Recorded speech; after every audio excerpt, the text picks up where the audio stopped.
आज शिकूया mouth watering टँगी guava recipe. Easy, healthy and tasty. पेरूचा मेथांबा। फोडणीसाठी हिंग, मेथी, धण्याची पूड, मोहरी, गोडा मसाला, मीठ, लाल तिखट, हळद, जिरे, जिरेपूड आणि तीळ आणि अगदी छानी सुपारी एवढी चिंच आपण गरम पाण्यामध्ये भिजत घातलीये। आणि आता मुख्य पदार्थ, स्वच्छ धुवून कोरड्या केलेल्या पेरूच्या आपण थोड्या मोठ्या आकाराच्या फोडी करून घेतलेल्या आहेत, म्हणजे शिजल्यावर त्या थोड्याशा कमी होतात तरी आपल्याला पेरूची चव चांगली लागते। आणि गुळाची पावडर केलेली आपण वाळवून केलेल्या, त्याला आपण संस्कारित गुळ म्हणतो। सजावटीसाठी कोथिंबीर। चला तर सुरू करूया। या रेसिपीला पेरूचा कायरस, मेथांबा, पंचामृत असं म्हणायची पद्धत आहे। पण महत्वाचं हे आहे की पावसाळ्यामध्ये सणासुदीला मंद झालेल्या पचनशक्तीसाठी हे एक चांगलं पाचक मित्र किंवा पाचक टॉनिक आहे। तर आता तेल चांगलं तापलंय, तेल तापेपर्यंत मी इकडे चिंचेचा कोळही करून घेतलाय।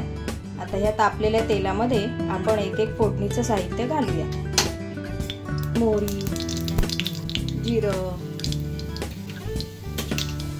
आपण गॅस बंद केलाय कारण मेथी जी आहे ही जळते आणि मग आपलं खूपच जास्त कडू होत, म्हणून तेल तापलंय, आपण गॅस बंद केलाय। त्याच्यात ती बेताची आता तळेल आणि मग थोडं थोडं त्याचं टेम्परेचर जसं तेलाचं कमी होईल तसं आपण इतर वस्तू म्हणजे हिंग, आता ह्यापेक्षा आपल्याला कमी तळायचं आहे ते म्हणजे धण्याची पूड, जिऱ्याची पूड, ह्यापेक्षा थोडासा अजून कमी तळायचा आहे, म्हणून जसं जसं तेल निवतंय तसं आपण वस्तू आपण बदलतोय। ह्याच्यात आपण घातला गोडा मसाला, आता तिखट घालूया। आता चांगलंच तेल निवलंय तर तीळ घातले तर आपला खराब होत नाही कट्टा शेगडी, म्हणून सर्वात शेवटी आपण तीळ घातले। आता परत थोडासा मंद गॅसला आपण हे सगळं जरा छान हलवून एकजीव करून पुढची कृती बघू। हळद, वा, सर्व वस्तू आता छान मंद तळल्या गेल्यात। फार जास्त कडक तेल झालं की ह्या सगळ्यांची चव बिघडते, एकसारखं त्यांचं मिश्रण चवीचं जे आहे। सर्व रसांचा अभ्यास केला तर आपल्याला निरोगी राहण्यासाठी मदत होते, असं आयुर्वेदाचं तत्व आहे। सर्व रस म्हणजे षड्रस: गोड, आंबट, तिखट, तुरट, कडू आणि खारट। ह्यामध्ये आपण घालूया चिंचेचा कोळ आणि गुळाचं प्रमाण आपण कमी जास्त चवीनुसार करू शकतो, आपल्याला जशी चव आवडते। जर कुणाला जास्त गोड आवडतंय तर त्यांनी थोडा जास्त गुळ घालावा। आता हे मिश्रण चांगलं शिजलं की मग आपण ह्याच्यामध्ये पेरूच्या फोडी घालणार आहोत। खरं तर पावसाळ्यात पेरू खूप उपलब्ध असतात, पण मुलांना सर्दी, खोकला, कफ होतो म्हणून आपण खाऊ देत नाही। आणि या कारणासाठी तर तिखट, तुरट, कडू, आंबट, खारट, गोड अशा सर्व चवींचं अगदी संतुलित मिश्रण असणारी ही रेसिपी पारंपरिक औषधी आहारच आहे। छान उकळी आली आहे आपल्या मिश्रणाला। आता पेरूच्या फोडी घालायला बरोबर ही स्थिती योग्य आहे। मोठ्या मोठ्या पेरूच्या फोडी आपण घालून घेऊ आणि हलवून आपल्याला बारीक गॅसवर ह्याला चांगला आता वाफवून घ्यायचंय।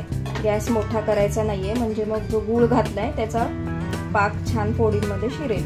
मंदाग्नीवर शिजवू, मध्ये मध्ये आपण एखाद दोनदा ढवळून शिजले की नाही बघत राहू।